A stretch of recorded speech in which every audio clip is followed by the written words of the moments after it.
Dandyism is closely connected with the important question of ascesis for the sake of desire.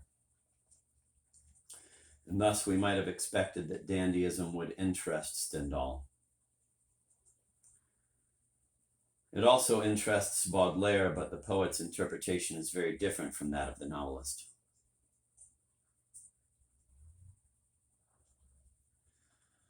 The Romantic poet treats dandyism as a remnant of aristocratic times.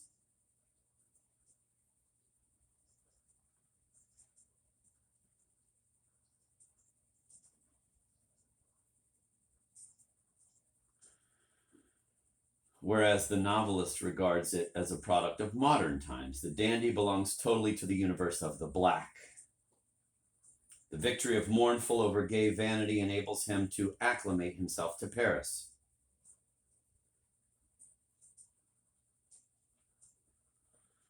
The dandy comes from England, where metaphysical desire is more advanced than in France. Completely dressed in black, he has nothing in common with the gentilhomme of the Ancien regime, who was not afraid to be surprised, to admire, to desire, and even to burst into laughter.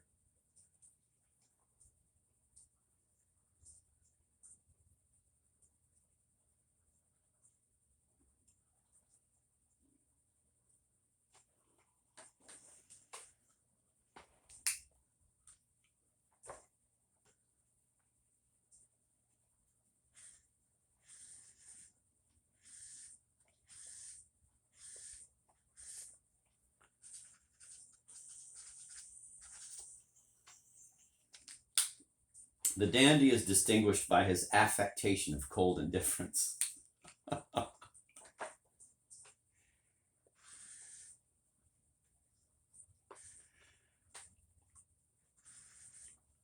But his is not the coldness of the Stoic.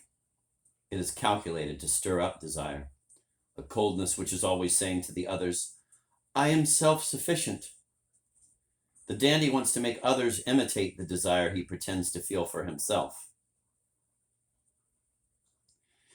He exhibits his indifference in public places as one might draw a magnet through iron filings. He universalizes, industrializes asceticism for the sake of desire. There is nothing less aristocratic than this undertaking. It reveals the bourgeois soul of the dandy. This high-mannered Mephistopheles would like to be the capitalist of desire.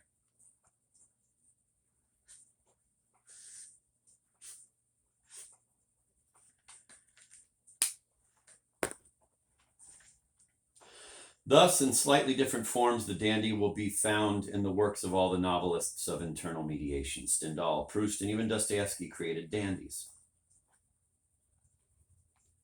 When Karmazinov asks him who Stavrogin is, Verkovensky answers, he's a kind of Don Juan. Stavrogin is the most monstrous and satanic incarnation of novelistic dandyism. A supreme dandy, supremely successful, only for his greater misery. Stavrogin is beyond desire. It is not clear whether he no longer desires because others desire him, or whether others desire him because he no longer desires. Thus is formed a vicious circle from which Stavrogin cannot escape. No longer having a mediator himself, he becomes the magnetic pole of desire and hatred.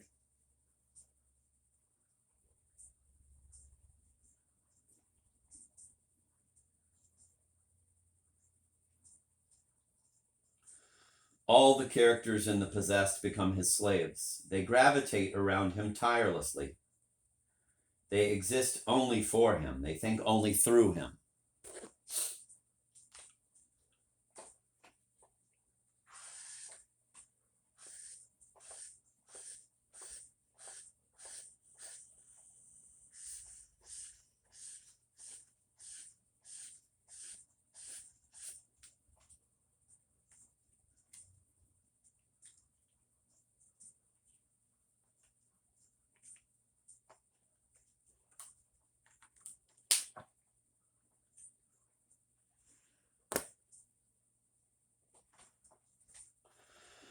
But it is Stavrogen, as his name suggests, who bears the heaviest cross.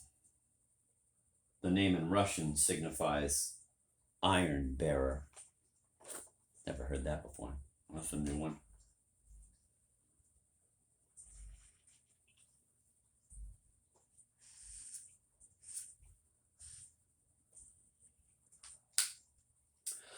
Dostoevsky wants to show us just what the success of the metaphysical undertaking would entail. Stavrogen is young, good-looking, rich, strong, intelligent, and noble. Dostoevsky does not endow his character with all these qualities because he feels a secret sympathy for him, as suggested by so many avant-garde critics. Stavrogen illustrates a theoretical case. He has to unite in his own person all the conditions for metaphysical success in order that the, quote, struggle of master and slave, end of quote, should always turn to his advantage. Stavrogen has no need to put out his hand that everybody, men and women alike, fall at his feet and surrender to him. Stavrogen is the victim of ennui. He is rapidly reduced to the most horrible caprices and ends by committing suicide.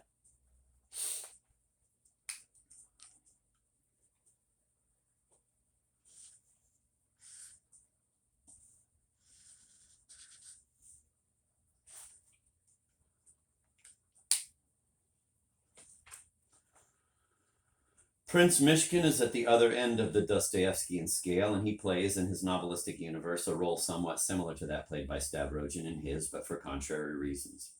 The prince is not without desires, but his dreams pass far over the heads of the other characters in The Idiot. He is the man with the most remote desire in the universe of the nearest desire. Let me read that sentence again. He is the man with the most remote desire in the universe of the nearest desire. As far as those around him are concerned, it is exactly as if he had no desire. He does not let himself be trapped in the triangles of others.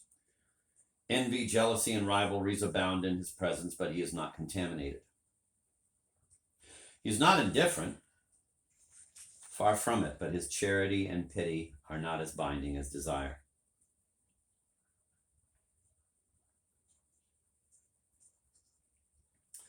He never offers other characters the support of his vanity, and they are always stumbling around him.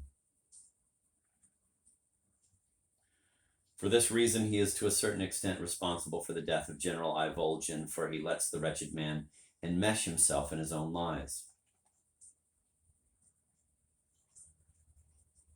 A Lebedev would have been forced by his own pride to interrupt the general. By doubting his word, he would have given him a way out through indignation.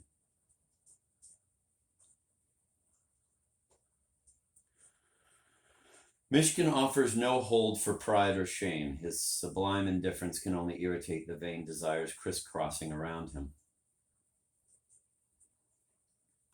His authentic renunciation has the same results as the dandy's false renunciation.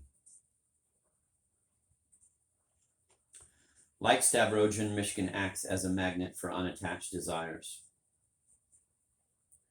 He fascinates all the characters in The Idiot. The normal young people are unable to decide between two conflicting opinions of him.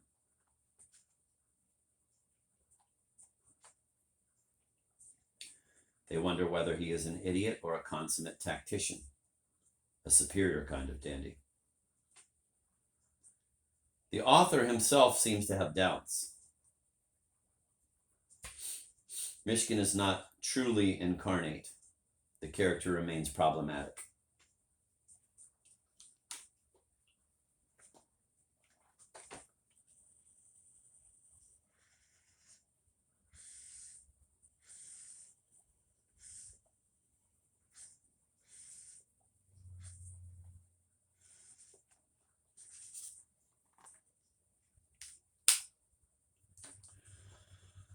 The triumph of evil is so complete in Dostoevsky's universe that Mishkin's humility, his stubborn attempt to transfigure his neighbor's existence by love, bears the same poisoned fruits as the frightful aridity of pride. We can understand why the prince and Stavrogen have the same point of departure in the author's rough draft. This common origin does not prove that Dostoevsky hesitates between the devil and God.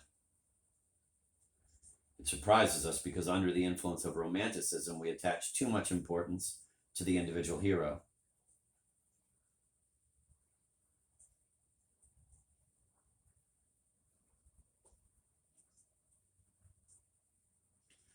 The novelist's fundamental concern is not the creation of characters, but the revelation of metaphysical desire.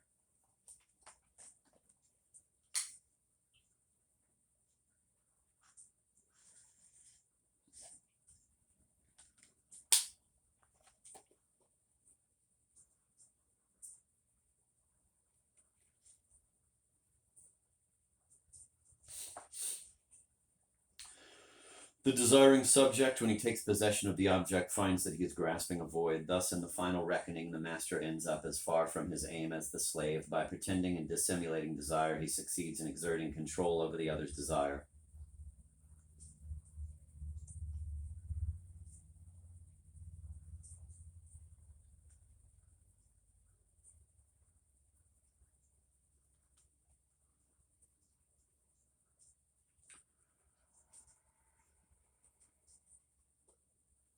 By pretending and dissimulating desire, he succeeds in exerting control over the other's desire. He possesses the object, but that object loses its value in the very act of being possessed. Once he has won Mathilde's love, Julian rapidly loses interest in her.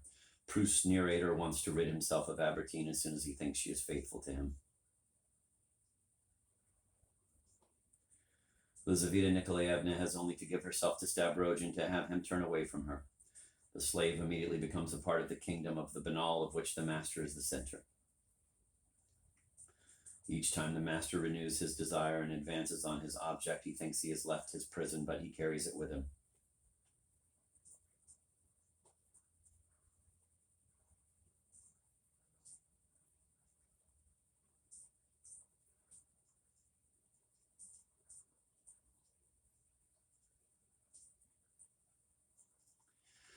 Each time the master renews his desire and advances on his object, he thinks he has left his prison, but he carries it with him, as the saint carries his halo.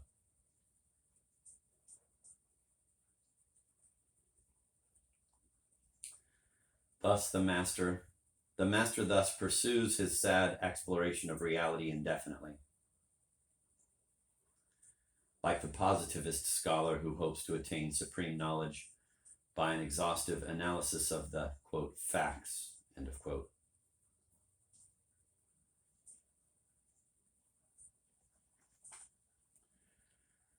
The master is doomed to disillusionment and boredom. To listen to him, one would think that he recognizes the absurdity of metaphysical desire, but he has not yet renounced every desire. He has only renounced those desires which experience proves do not live up to expectations. He renounces easy desires and beings who surrender without a fight. Only the threat, or rather the promise of a victorious resistance, attracts him from now on. De Rougemont, in Love in the Western World, perceived this fatality of romantic passion. New obstacles have to be found in order to desire again, and in order to exalt that desire to the proportions of a conscious, intense, and continually interesting passion. Let me say that again. Quote, new obstacles have to be found in order to desire again, and in order to exalt that desire to the proportions of a conscious, intense, and continually interesting passion.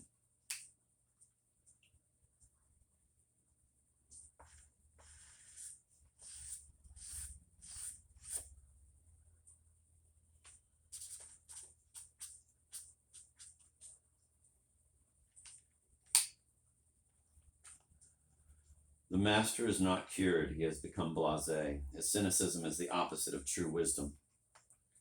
He has to come nearer and nearer to slavery in order to shake off his boredom. He is like the driver who races his car a little faster every lap and must end up overturning.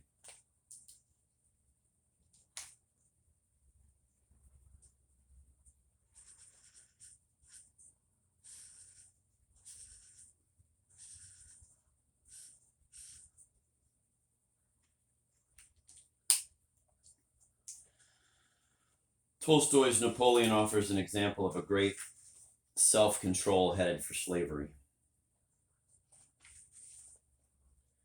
Like all bourgeois, Napoleon is a parvenu who owes his success to the ascetic instinct of internal mediation. Like all bourgeois, he confuses this ascetic instinct with the categorical imperative of an absolutely disinterested ethic.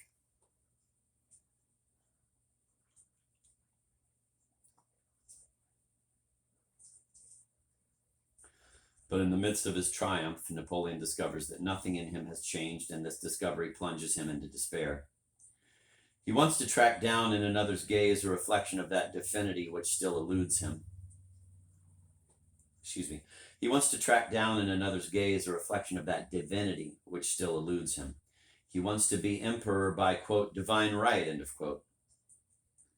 To proclaim his will urbi et orbi, to demand obedience from the entire world.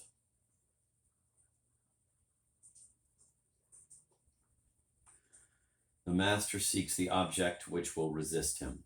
Stavrogin does not find it.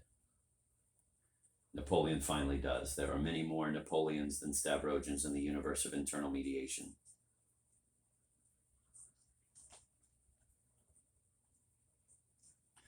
The ambitious man is not persecuted by a blind fate. It is the dialectic of pride and shame which is always present, even at the height of glory.